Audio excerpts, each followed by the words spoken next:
Bismillahirrahmanirrahim. Assalamualaikum warahmatullahi wabarakatuh. Apa kabar kawan-kawan sekalian? Jumpa lagi di video pembelajaran fisika.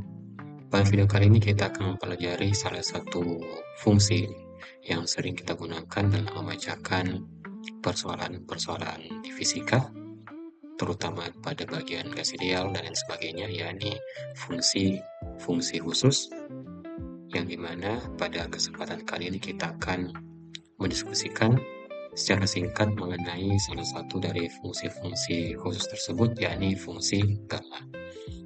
Baik, jadi secara umum, fungsi gamma itu dapat kita tuliskan sebagai bentuk persamaan berikut ini. Oke, integral dari 0 sampai tak berhingga x pangkat n kurang 1 eksponen min x dx. Adapun solusi dari persamaan ini itu dia ada dua. Apabila teman-teman menemukan persamaan integral yang bentuknya menyerupai fungsi gamma tersebut, maka solusinya itu dapat kita tuliskan ke dalam bentuk faktorial atau gamma n. Sehingga solusi pertama dari persamaan fungsi gamma ini, yakni gamma n sama dengan n dikurang 1 faktorial. Adapun untuk bentuk kedua, itu variasinya ya. Kita tuliskan integral dari 0 sampai tak berhingga x pangkat k eksponen min x dx. Nah, kalau untuk bentuk seperti ini, itu gammanya itu bukan n melainkan k tambah 1. Baik, sehingga untuk fungsi gamma itu sendiri, kita seringkali menemukan beberapa bentuk yang lain. Bukan dalam bentuk pangkat n kurang 1, tetapi dia dalam bentuk pangkat k. Oke, ini sebenarnya penulisan ulang saja untuk memudahkan teman-teman sekalian dalam menggunakan fungsi gamma tersebut dalam menyelesaikan persoalan-persoalan fisika. Sehingga integral dari 0 sampai tak berhingga x pangkat k eksponen min alpha x dx, oke, itu memiliki solusi persamaan sebagai berikut, yakni gamma k tambah 1 dibagi alpha pangkat k tambah 1. Nah, yang membedakan dari persamaan pertama, yakni dari suku eksponensialnya, untuk persamaan fungsi gamma yang pertama, itu dia memiliki alfa sama dengan 1. Nah, sekarang nanti bagaimana kalau alfanya itu dia bukan 1, bisa 2, bisa 3, dan seterusnya. Maka langsung saja kita gunakan persamaannya, yakni integral dari 0 sampai tambah hingga x pangkat k eksponen min x dx, yakni adalah gamma k tambah 1 dibagi alfa k tambah 1. Oke. Nah, sehingga ada dua sifat penting yang perlu kita ketahui apabila kita ingin menyelesaikan persoalan terkait integral fungsi gamma. Yang pertama, gamma n tambah 1 itu sama dengan n gamma z, dan nilai dari gamma seperdua itu adalah akar pi. Nah, ini yang kita sebut sebagai hubungan atau sifat-sifat rekursif dari fungsi gamma. Nah, sekarang untuk lebih memahami terkait tentang penggunaan fungsi gamma, ayo kita kerjakan beberapa latihan soal berikut. Yang pertama, itu kita akan menentukan berapa nilai dari gamma 4, gamma 3/2, dan gamma minus 1/2. Untuk gamma 4, itu tak lain, kita gunakan saja persamaan ini. Gamma n sama dengan n kurang 1 faktorial, karena n-nya 4, berarti gamma 4 sama dengan 4 dikurang 1 faktorial atau 3 faktorial, yang dimana nilai dari 3 faktorial itu adalah 3 dikali 2 dikali 1, maka kita dapat hasil 6. Kemudian untuk gamma 3/2, di sini kita gunakan hubungan rekursif. Gamma n tambah 1 sama dengan n dikali gamma z.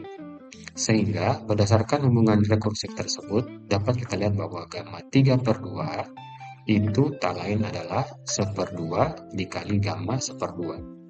Nah, ini 1/2-nya dapat dari mana? Kita lihat dari sini. 3/2 itu sama dengan n tambah 1. Berarti n tak lain merupakan 3/2 dikurang 1. Maka kita peroleh hasil sebesar 1/2. Nah, sehingga didapatkan hasil gamma 3/2 sama dengan n-nya tadi 1/2 dikali dengan gamma 1/2. Oke. Karena gamma 1/2 sama dengan akar pi, berarti hasil dari gamma 3/2 yakni 1/2 akar pi. Contoh selanjutnya, bagaimana kalau dia minus? Nah, kalau dia minus, kita kembali gunakan hubungan rekursif. Oke. Jadi, persamaan rekursif ini, gamma n tambah 1 sama dengan n gamma z, itu bisa kita ubah bentuknya menjadi gamma z sama dengan gamma n tambah 1 dibagi dengan n.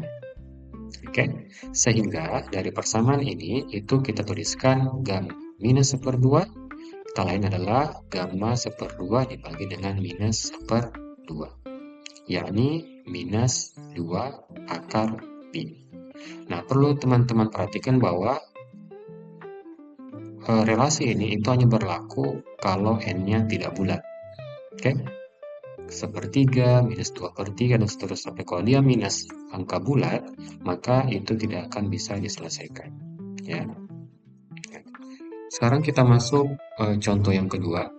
Misalkan kita diberikan suatu integral sebagai berikut. Integral dari 0 sampai tak berhingga x pangkat 3 eksponen min x dx.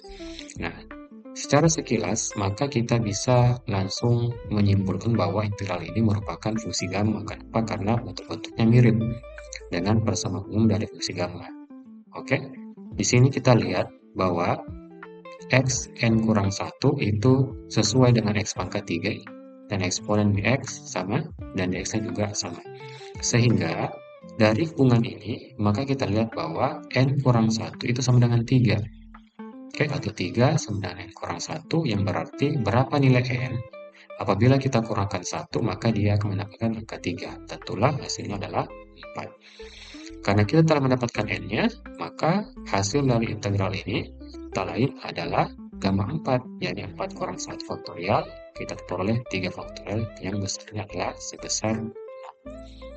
Mudah ya, jadi kita tinggal mencocokkan antara kat dari soal dengan fungsi integral gammanya. Sekarang, untuk soal kedua, soal ketiga, integral dari 0 sampai tak berhingga akar x eksponen min x dx. Nah, caranya tetap sama. Berarti kalau kita lihat bentuk ini, maka dia tidak sama dengan bentuk persamaan umum dari integral fungsi gamma. Karena ada akarnya. Jadi solusinya kita ubah akar ini menjadi bentuk pangkat.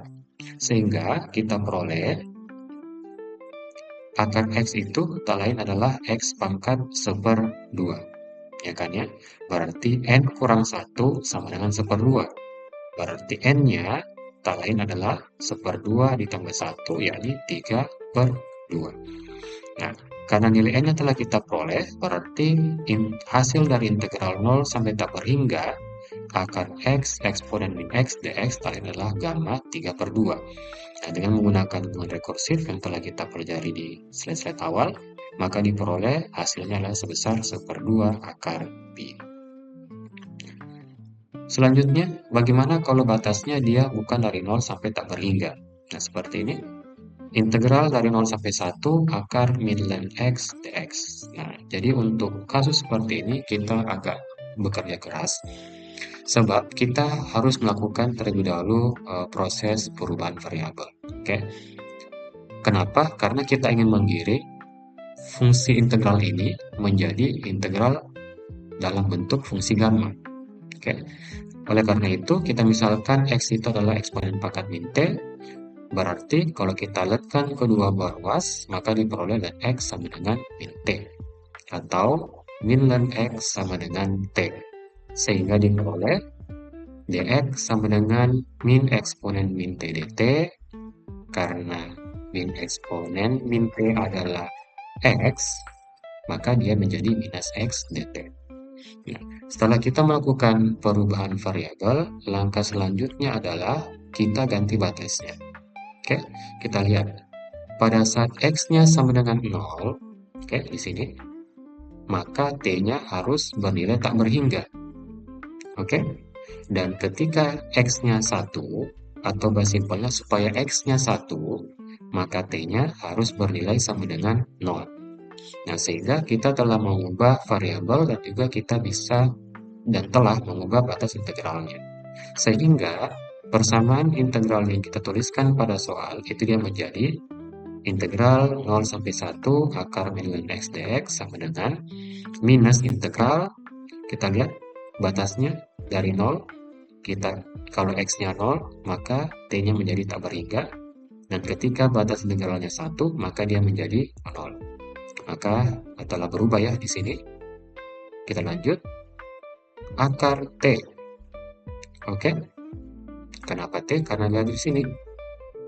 T sama dengan miliar X. Jadi miliar X itu bisa kita ganti dengan T.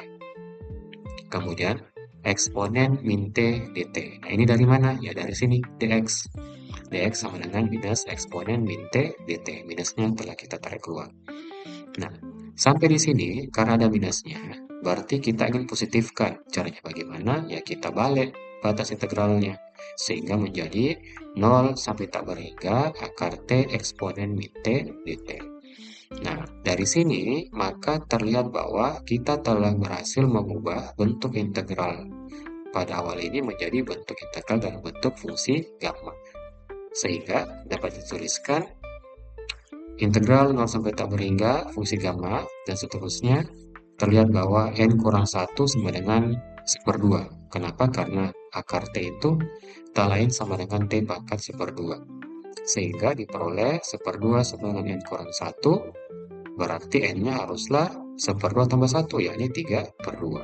Berarti hasil dari integral ini tak lain adalah gamma 3/2, yakni 1/2 akar pi. Oke, kita masuk ke soal selanjutnya. Masih dengan batas yang berbeda ya, 0 sampai 1. Tapi ini yang berbeda adalah pangkatnya bukan lagi akar tapi pangkat 3.